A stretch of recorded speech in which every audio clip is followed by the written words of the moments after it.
Ele não era cristão. Ele conhecia Deus do seu pai. Porém, ele ouvia falar de Deus. Como nós muitas vezes ouvimos falar de Deus. Ouvimos falar de Deus.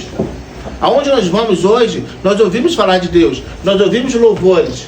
Talvez você possa estar aqui hoje, tocar no ministério, fazer isso, mas você só ouve falar de Deus. Você nunca teve um encontro face a face com Deus. E a verdade é que nós só temos um encontro face a face com Deus quando nós estamos passando por uma situação difícil. Quando nós estamos passando por uma situação de desespero, uma situação que nos faz buscar uma resposta, e essa resposta nós entendemos que é só com Deus. Começamos praticamente com Jacó, quando Jacó saiu da casa do seu pai e foi morar na casa do seu tio da sua irmão da sua mãe. Mas nessa caminhada, quando Jacó ele sai, ele tem no verso, quero ler para vocês, só para nós entendermos isso, em Gênesis capítulo 28, verso 18, diz assim, quem quiser ler, 28, verso 18. Quem puder ler, eu agradeço. Ali está bem escuro. Gênesis 18. Gênesis 18 ou 28? 28, 18. 28 e 18. Ele vai falar sobre a coluna de Betel, que é diferente de Peniel. Nosso conto é Peniel, face a face com Deus. Mas eu quero falar para vocês, primeiro ponto de Betel. Primeira coisa que ele faz quando nós estamos desesperados. Vai, por favor, filho. Então levantou-se Jacó pela manhã de madrugada e tomou a pedra que tinha posto por sua cabeceira e a pôs por coluna e derramou azeite em cima dela.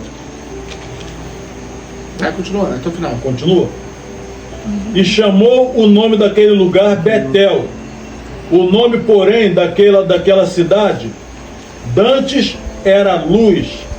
E Jacó fez um voto dizendo: se Deus for comigo e me guardar nesta viagem que faço, e me der pão para comer e vestes para vestir, e eu em paz tornar a casa de meu pai, o Senhor será o meu Deus. Repetindo de novo, o Senhor será o meu Deus. Todo mundo junto, o Senhor será o meu Deus. Continua, por favor. E esta pedra que tenho posto por coluna será a casa de Deus, e de tudo quanto me deres, certamente te darei o dízimo.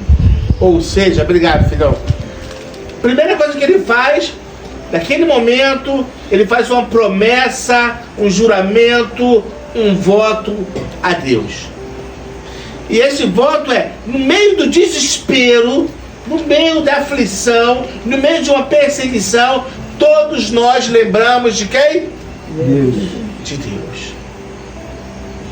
Então, queridos, primeiro ponto que eu quero dizer é, nós só conseguimos ter um encontro com Deus quando nós assim encontramos dentro de nós uma necessidade. Porque quando tudo vai bem, ninguém procura Deus.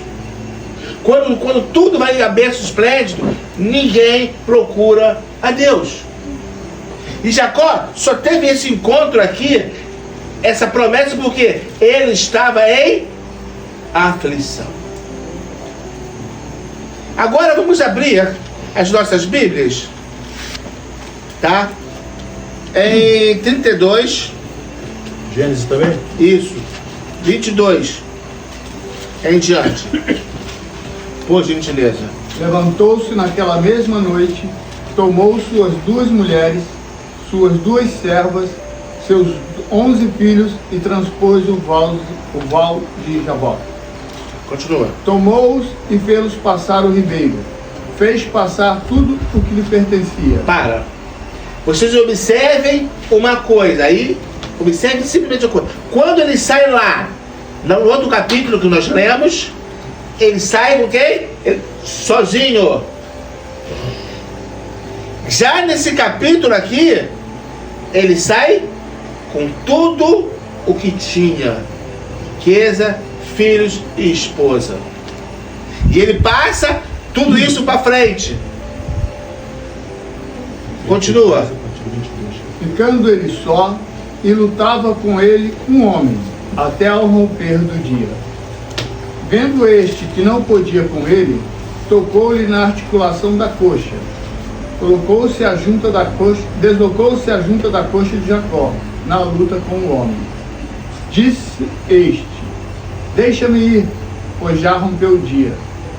Respondeu Jacó: não te deixarei ir se me não abençoares. Perguntou-lhe: Para, só um minuto. Só para nós entendermos uma coisa. Ele estava saindo da casa de quem? Nesse episódio, do seu tio Labão. Seu tio Labão já estava queria matá-lo. Porém, ele tinha um outro problema maior. Encontrar o seu irmão. E com medo do seu irmão, que ele roubou a primogenitura por causa de um prato de cereal, de lentilha, como quero bem colocar. Ele estava em uma situação de novo difícil. Mas só que dessa vez ele não estava só. Ele estava com a sua parentela toda, a sua família toda, e toda a sua riqueza, e que ele poderia perder. No primeiro momento, ele faz um juramento. No segundo momento, ele tem um encontro face a face com Deus, porque ele começa a invocar o Senhor, e o próprio anjo vai guerrear contra ele. Porque a nossa vida é uma vida de luta. Ninguém conquista nada sem luta. Ninguém conquista nada se não invocar o Senhor. Se nós ficarmos só pedindo, não adianta. Como foi no falei, uma coisa pedirei e a buscarei. Ele ficou a noite toda guerreando. E nós muitas vezes ficamos 10 minutos e cansamos. 20 minutos e cansamos. 30 minutos e cansamos. E queremos o resultado na ponta. Nós não conseguimos, temos um pouco de sensibilidade para ouvir a voz de Deus. Para ouvir o que Deus quer falar. Porque quando nós muitas vezes pedimos, ou seja, nós estamos falando, e não damos tempo para ouvir. Por que não temos tempo de ouvir? Porque nós só falamos. E muitas vezes é assim nas nossas orações. Nós falamos, e choramos, e resmungamos. Mas nós não paramos para silenciar e ouvir Deus falar. Então nesse episódio aqui, queridos, nós vamos ver o quê? Ele lutando. Quantos de nós já lutou para conquistarmos alguma coisa? Cada um sabe. E ele continua, vai por favor. Perguntou-lhe, pois: como te chamas? Ele respondeu: Jacó. Então disse: já não te chamarás Jacó, e sim Israel, pois como príncipe lutaste com o rei e com os homens e prevaleceste. Tornou Jacó: dize, rogo-te, como te chamas? Respondeu ele: por que perguntas pelo meu nome? E o abençoou ali. Aquele lugar chamou Jacó Peniel, pois disse: vi a Deus face a face, e a minha vida foi salva. Para, só até aí. Toda vez, queridos, que nós temos um encontro real e verdadeiro com o Senhor, a nossa vida é transformada. Nós deixamos o nosso nome e recebemos o nome que Deus nos dá. Ali vai um homem, ali vai a mulher ali vai uma cristã, ali vai uma... Então, nós passamos a ser reconhecidos e conhecidos como uma pessoa diferente. Mas não adianta ser uma pessoa diferente se dentro de você não tiver um verdadeiro encontro face a face com o Senhor.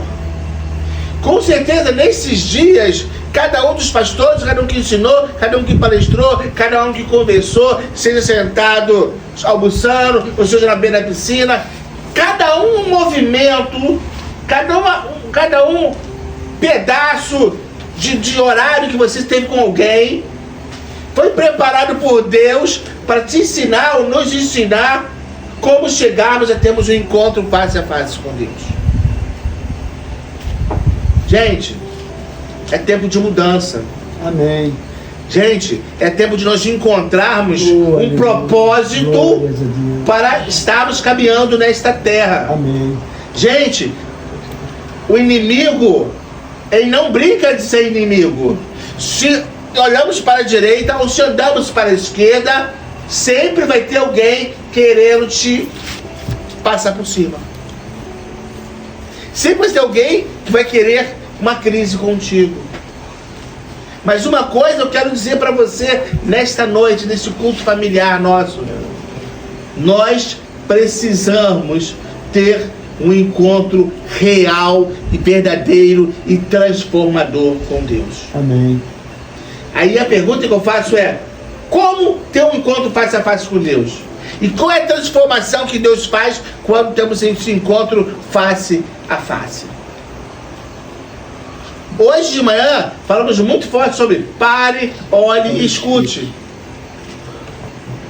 E o que você entende de estarmos face a face com Deus?